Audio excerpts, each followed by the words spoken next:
వేజండ్లపురములోని శ్రీ విశ్వమాత ఆదిపరాశక్తి పీఠాధీశులు భగవాన్ శ్రీ శ్రీ శ్రీ వెంకట కాళీకృష్ణ గురుమహారాజు గారు లోకరీతిని గూర్చి మహత్తరంగా రచించగా శ్రీ గురు ప్రబోధ పద్యరత్నాకరం గ్రంథంలోని 453 పద్యాలలోని 223 పద్యరత్నాలలోని లోకరీతిని తెలియజేస్తున్న 21వ భాగము 149 నుండి 156 పద్యరత్నాలను కూర్పు చేసి ప్రవచిస్తున్నది భగవాన్ శ్రీ శ్రీ శ్రీ వెంకట కాళీకృష్ణ గురుమహారాజు వారి దాసుడు వ్యాఖ్యాన వాచస్పతి బ్రహ్మశ్రీ ప్రభాకర స్వామి, హైదరాబాద్. కష్టజాలమెంతో కమ్మి వచ్చిన గాని కుంగిపోడు సుమతి భంగపడడు. కష్టజాలమెంతో కమ్మి వచ్చిన గాని కుంగిపోడు సుమతి భంగపడడు. విఫలమైన చోట విజయము సాధించు. విఫలమైన చోట విజయము సాధించు. కాళికాంబ తనయ కనుము కృష్ణ. ఎన్ని కష్టాలు వచ్చినా బుద్ధిమంతుడు ఏమాత్రం కుంగిపోడు, అవమానంగా భావించడు. విఫలమైన రంగంలోని విజయాన్ని సాధిస్తాడు. పట్టుదల కలిగిన వారు తాను చేసే పనిలో కష్టాలు ఎదురైనా వాటిని లెక్క చేయక ముందుకు వెళ్తారు. ఆ సమయంలో అవమానాలు ఎదురైనా అవరోధాలు అడ్డొచ్చినా అధిగమించి సాగిపోతుంటారు. సాధించాలి అనే తపనే ఉంటుంది తప్ప ఏవో పిచ్చి ఊహలు పెట్టుకొని మొదలుపెట్టిన పనిని మాత్రం ఆపరు. ఒక చెట్టు యొక్క వేరు వ్యవస్థను పరిశీలిస్తే భూమిలో రాళ్ళు రప్పలు మొదలైనవి ఎన్నో అవి పాతుకునేటప్పుడు అడ్డు వస్తాయి. అయినా సరే ఆ రాయి దగ్గర ఆగి మళ్ళా తన మార్గాన్ని మార్చుకుంటూ భూమిలో నీటి ఉనికిని లభించే వరకు అన్ని అడ్డంకుల్ని తప్పించుకుంటూ భూమిలోకి వెళుతూనే ఉంటుంది వేరు. రాయి అడ్డం వచ్చింది కదా అని అక్కడితో ప్రయాణం ఆపదు.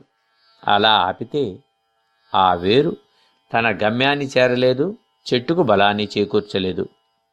అదేవిధంగా కార్యసాధకులు తాము ఆశించినది పొందే వరకు ప్రయత్నాల్ని సాగిస్తూనే ఉంటారు. చేసే ప్రయత్నంలో అవమానాలు ఎదురైనా ప్రశంసలుగానే భావిస్తారు, అంతేగాని బాధపడరు. కష్టాలను కూడా ఇష్టాలుగా భరిస్తూ ఒకసారి విజయాన్ని సాధించలేకపోయినా మరల ప్రయత్నిస్తారు. విఫలమైనప్పుడల్లా విఫలమైన కారణాల్ని అన్వేషించుకుంటూ మళ్ళీ అలాంటి పొరపాట్లు జరగకుండా అనుకున్నది సాధిస్తారు. మహాభారతంలో ధర్మరాజు ఈ కోవకే చెందుతారు. కౌరవుల నుంచి ఎన్ని అవమానాలు పొందినా, ఘోరంగా పరాభవింపబడినా, ఎన్నో కష్టాలు బాధలు ఎదురైనా వాటినన్నిటినీ భరిస్తూ తమకు కాలం అనుకూలించే వరకు ఎదురుచూసి ఆ తరువాత యుద్ధంలో విజయం సాధించారు. ఒకసారి విజయం సాధించిన తర్వాత దానికోసం పడ్డ కష్టాలు బాధలు అన్నీ క్షణంలో మాయమైపోతాయి. అదే విజయ రహస్యం.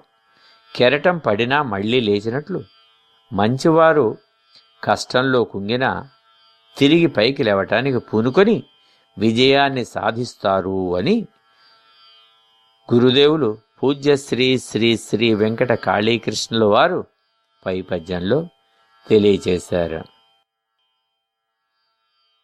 రేమతోడజప్ప పెడచెవి పెట్టుచో ఆగ్రహము జోప అదురుచుందురు. ప్రేమతోడజప్ప పెడచెవిని పెట్టుచు ఆగ్రహము జోప అదురుచుందురు. బుద్ధి కుదుటబడ్డ బుధుల బోధలు తీపి. కుదుటబడ్డ బుధుల బోధలు తీపి. కాళికాంబతనయ కనుము కృష్ణ. ప్రేమపూర్వకంగా చెప్పినప్పుడు వినకుండా పెడచెవిని పెడతారు, కోపంతో చెబితే బెదిరిపోతారు. అలాంటి వారి బుద్ధి కుదుటపడ్డప్పుడు విజ్ఞులు చెప్పే బోధలు వినటానికి ఆసక్తికరంగా ఉంటాయి.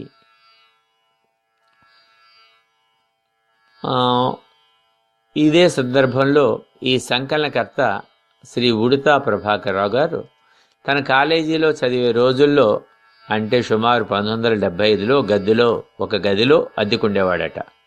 గది పక్కనే ఆంజనేయ స్వామి దేవాలయం. ఆ దేవాలయం కట్టించిన ఆయన ఇల్లు కూడా దగ్గరలోనే ఉండేది. ఈయన రోజు 2 పూట్ల దేవాలయంలో కూర్చుని పాటలు పాడుకుంటూ ఉండేవాడట. ఇది ఇల్లు కట్టించిన ఆయన. మధ్యలో ఏ మంచినీళ్ళు అవసరమైతే దేవాలయంలోనే కూర్చుని తన పిల్లల్ని పిలిచేవాడు. ఈయన చాలాసార్లు విన్నాడట. విన్న వాటిలో చాలాసార్లు ఈ విధంగానే చెబుతూ ఉండేవాట. మొదటిసారి పిలిచేటప్పుడు, నాన్న కృష్ణాజీ, కొడుకు పేరు కృష్ణాజీ అనమాట, ఎంతో ముద్దుగా పిలిచేవాడు. మళ్ళీ కొంచెం సేపు ఆగి, బాబూ కృష్ణ అంటూ గారాభంగా పిలిచేవాడు.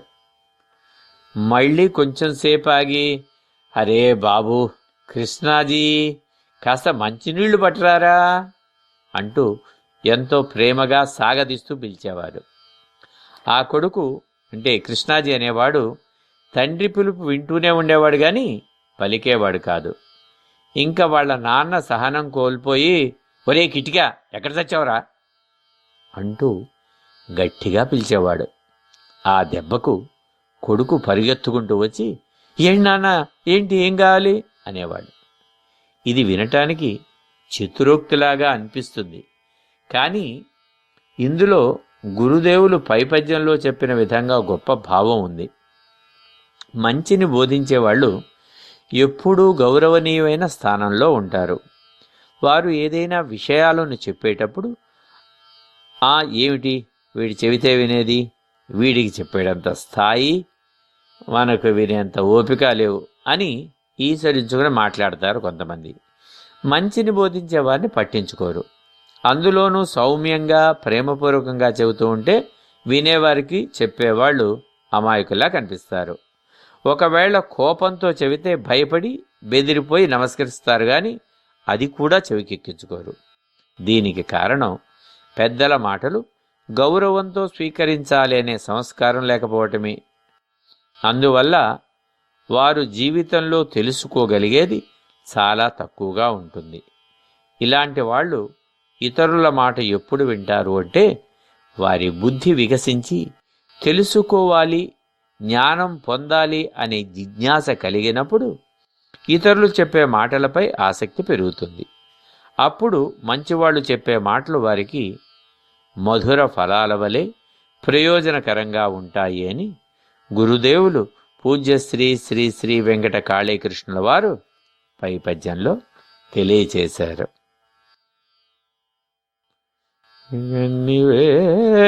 వేళలందు అలసత్వము వదలి సంచరించు జగతి సాధుజనుడు, అన్ని వేళలందు అలసత్వము వదలి సంచరించుచుండు జగతి సాధుజనుడు, బద్ధకమ్ము వదల శుద్ధమౌ ఫలమబ్బు, బద్ధకమ్ము వదల శుద్ధమౌ ఫలమబ్బు, కాళికాంబతనయ కనుము కృష్ణ.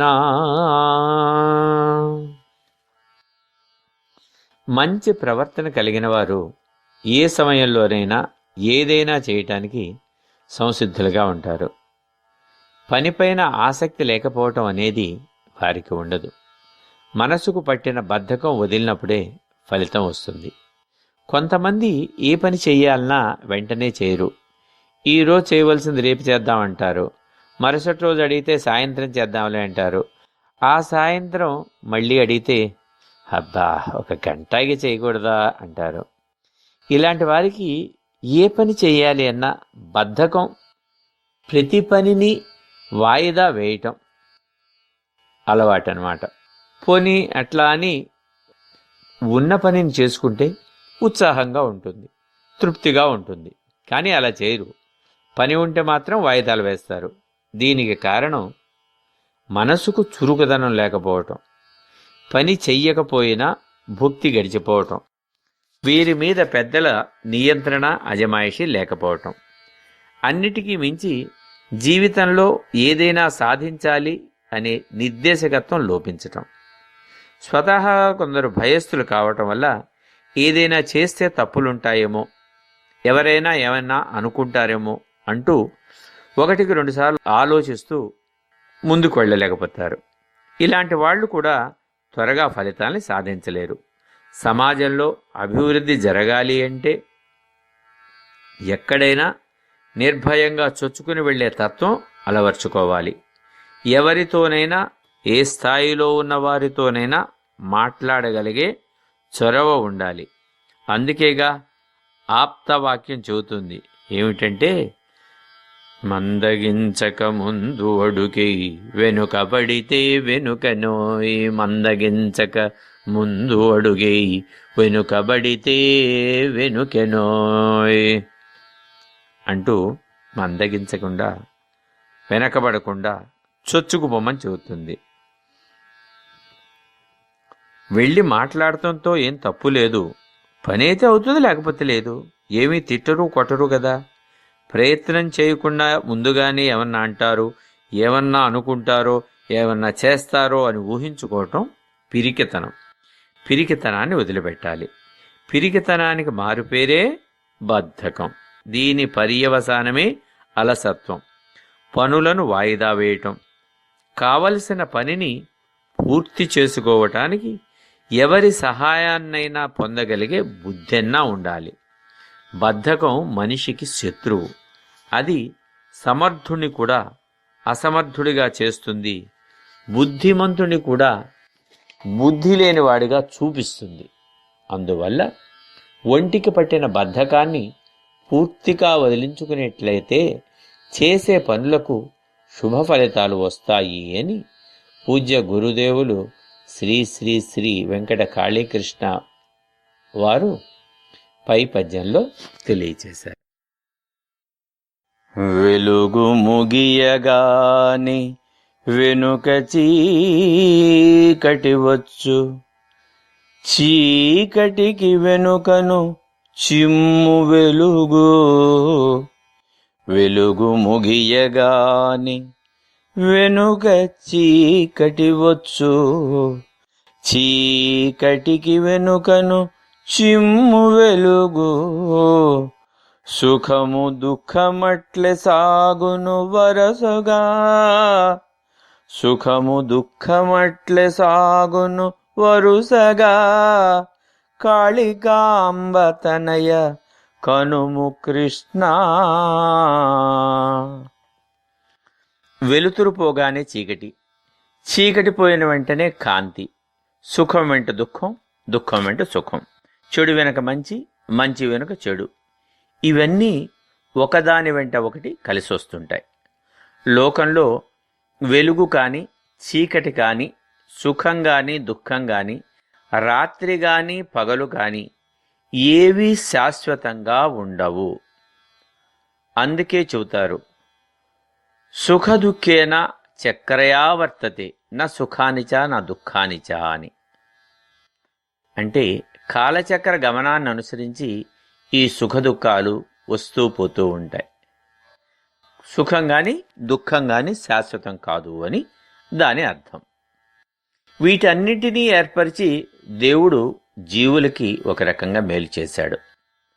పగలు రాత్రి లేదా వెలుగు చీకటి అనే తేడా ఉండటం వల్ల మానవుడు శక్తివంతుడయ్యాడు. లేకపోతే పగలంతా కష్టపడి పనిచేస్తాడు. ఎంత కష్టపడినా ఆ రోజు సాయంత్రానికి ఇంటికి చేరి శుభ్రంగా స్నానం చేసి భోజనం చేసి రాత్రి అంతా నిద్రిస్తే పోయిన శక్తి రాత్రి నిద్రపోతే తిరిగి పొందుతాడు. మరలా ఉదయం పూర్తి శక్తి సామర్థ్యాలతో పనిచేయగలుగుతాడు. అంటే రాత్రి సమయం మానవుడికి శక్తి పునరుత్పత్తి అయి ఉపయోగపడుతుంది.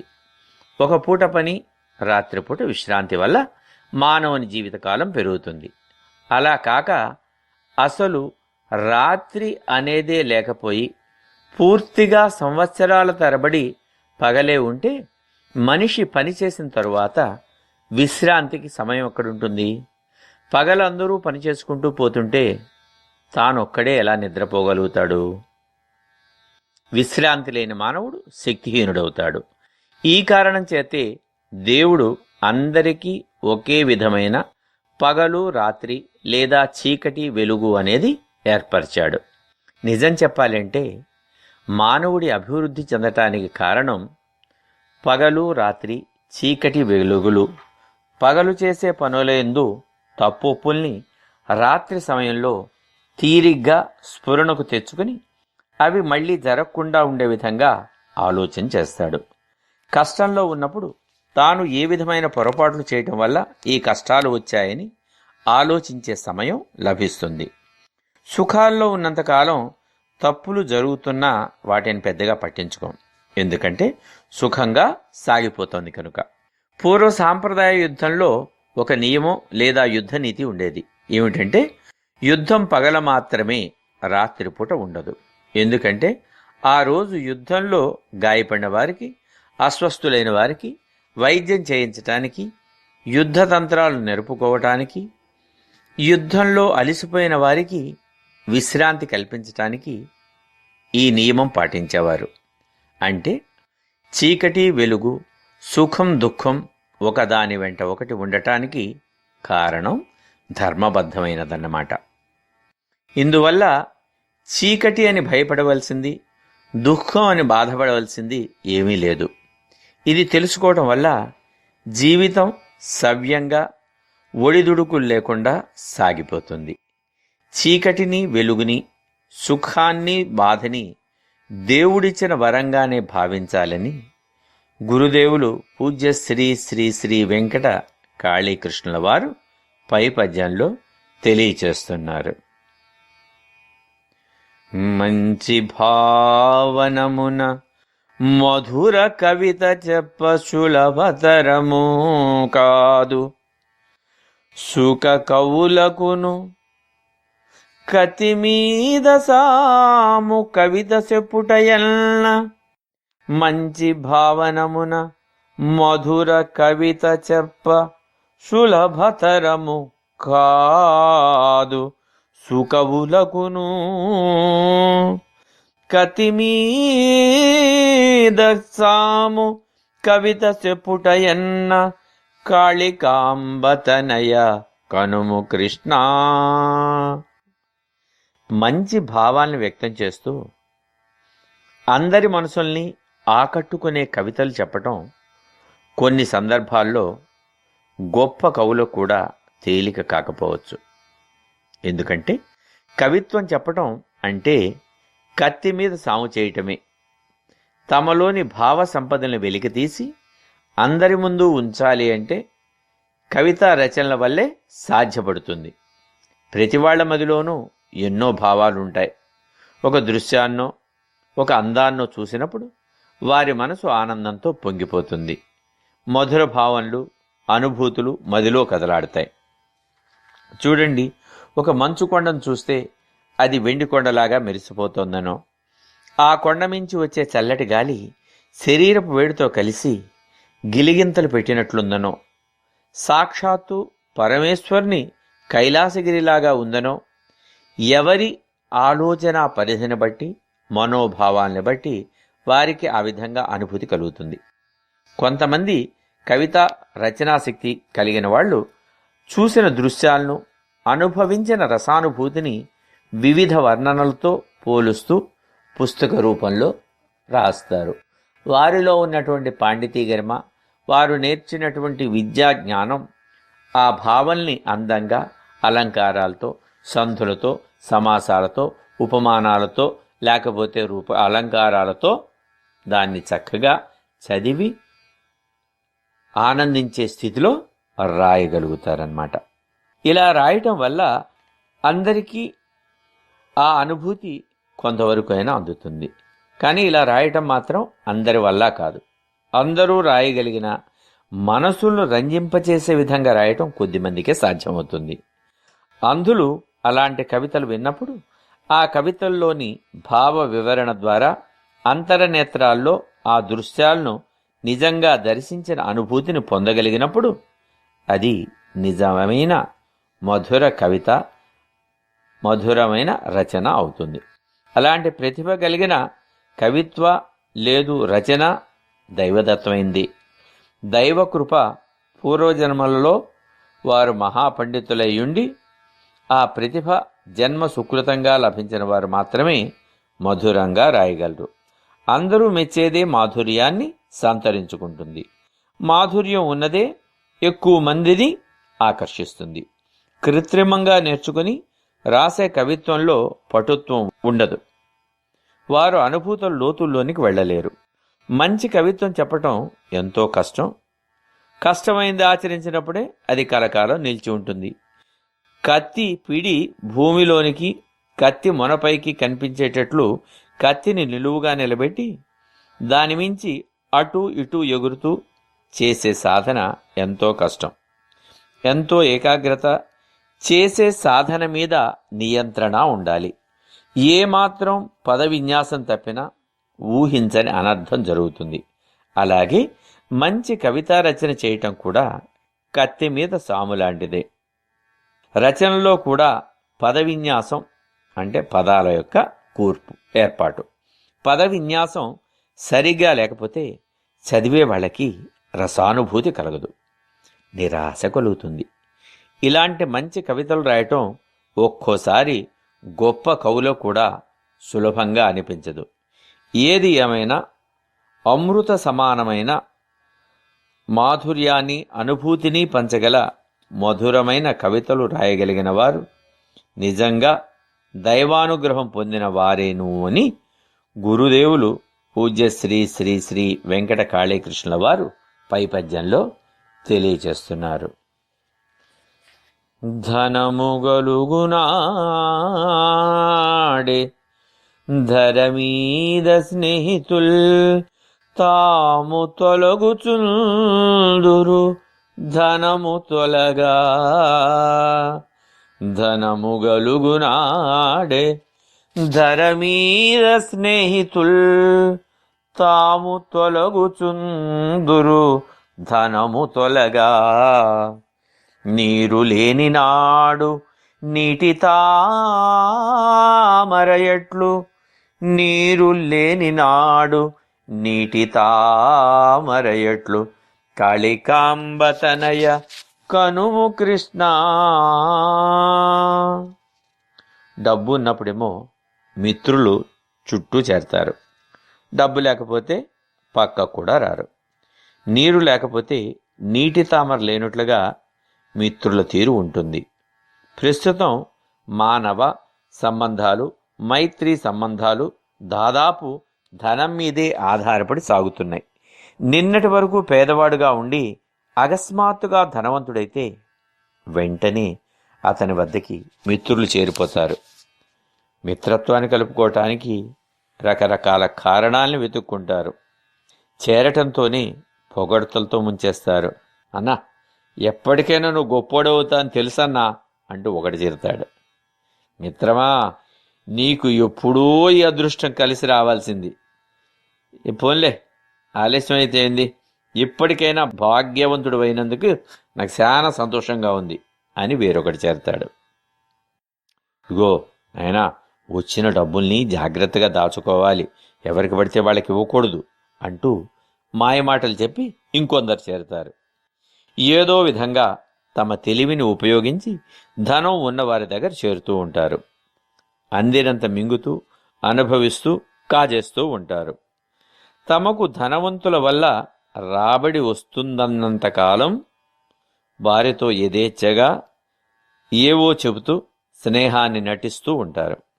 ధనం పోయినాడు అప్పటి వరకు పొగడ్తలతో ముంచుతూ ఉన్న మిత్రులు ఆ తరువాత వెతుకుదామన్నా కనిపించరు. అప్పుడు ముంచుతూ ఉన్న మిత్రులు ఇప్పుడు ముంచి వెళ్ళిపోతారు. లోకం తీరు అంతే, ఎవరికి వారే. ఇలాంటి మిత్రుల గురించి తగు జాగ్రత్తలు వహించాలి. ప్రకృతిలో కూడా ఇలాంటి ప్రవృత్తులు కనిపిస్తాయి. తామరలు కూడా అప్పటి వరకు ఎండిపోయిన నేలలో స్తబ్దుగా పడి ఉండి చెరువులోకి నీరు చేరగానే గబగబా వృద్ధి పొందుతూ ఆ చెరువంతా తామరాకులతో పువ్వులతో నిండిపోతుంది. మళ్ళీ నీళ్లు ఎండిపోగానే వాటి జాడ కూడా కనిపించదు. అలాగే మిత్రులు కూడా ఎదటి వాళ్ళు తమకు ఎంత ఉపయోగపడతారో నిర్ణయించుకుని స్నేహం చేయటానికి పూనుకుంటారు. మిత్రుని దగ్గర డబ్బులున్నప్పుడు ఎక్కడి లేని ప్రేమ వలకపోస్తారు. డబ్బు లేకపోతే అంతవరకు స్నేహం చేసిన వాళ్ళు పక్కకు తొలగిపోతారు.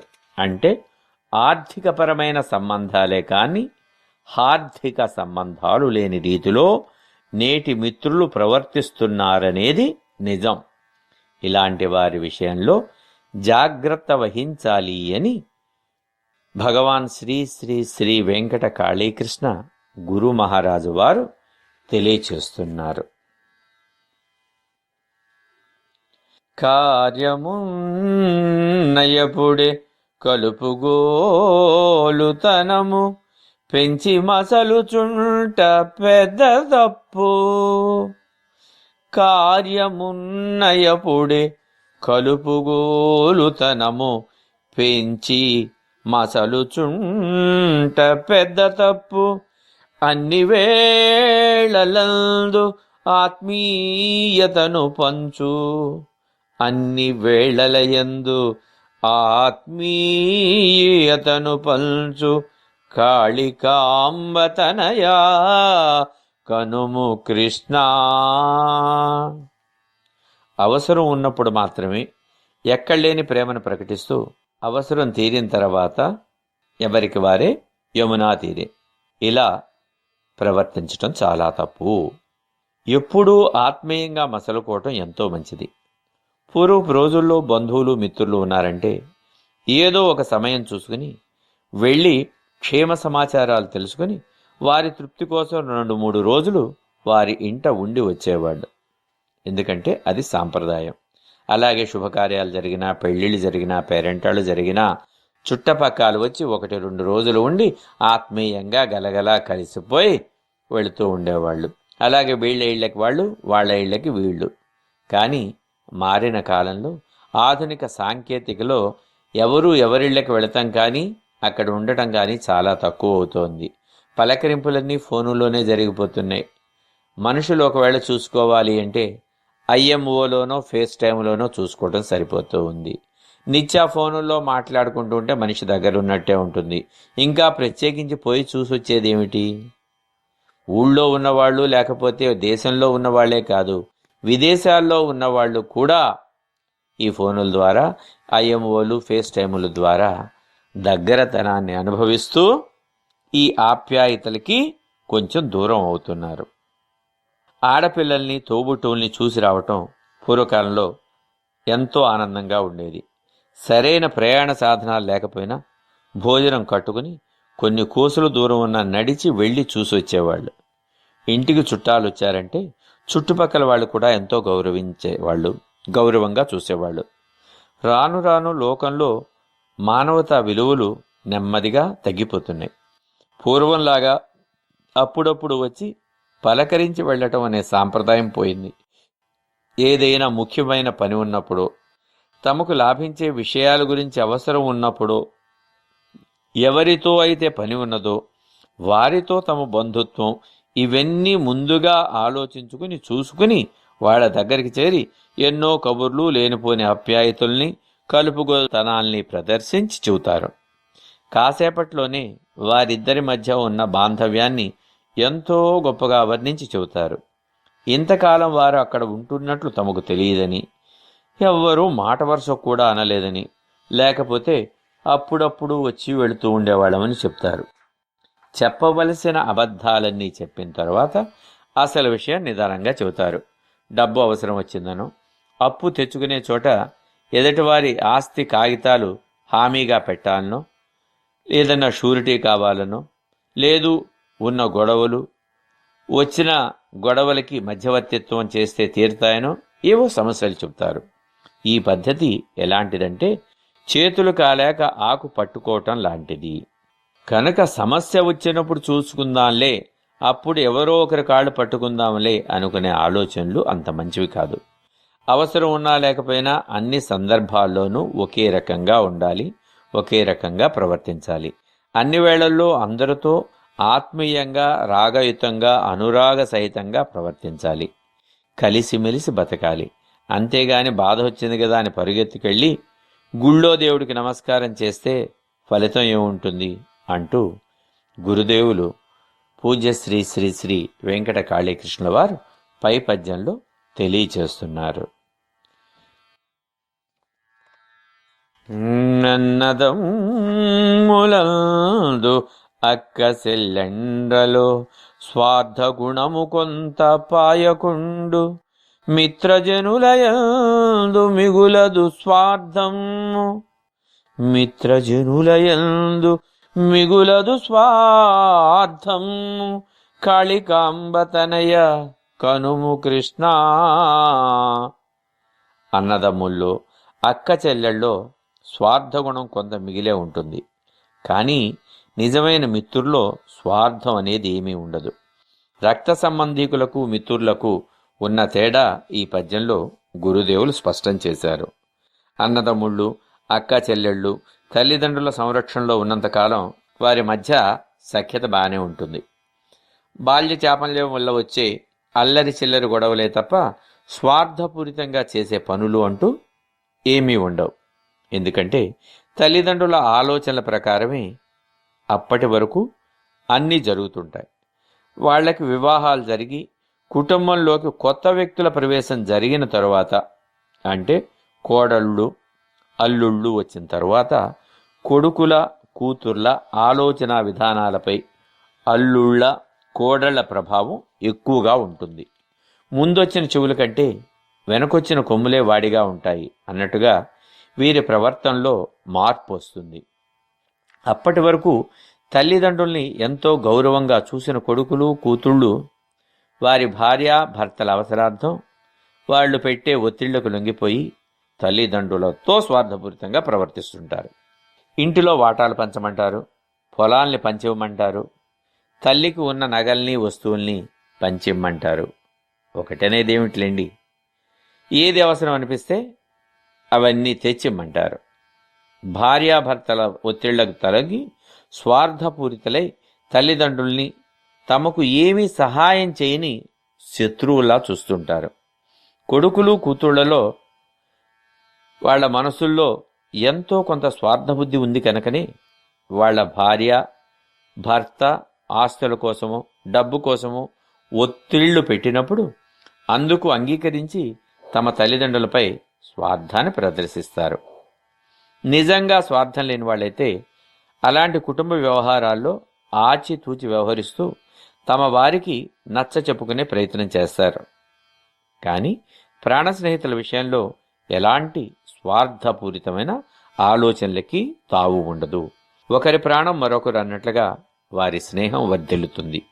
నిజమైన మిత్రులు ఎప్పుడూ తన మిత్రుడిని మంచినే కోరుతూ ఉంటారు అని గురుదేవులు పూజ్య శ్రీ శ్రీ శ్రీ వెంకట కాళీకృష్ణ వారు పై పద్యంలో తెలియజేశారు.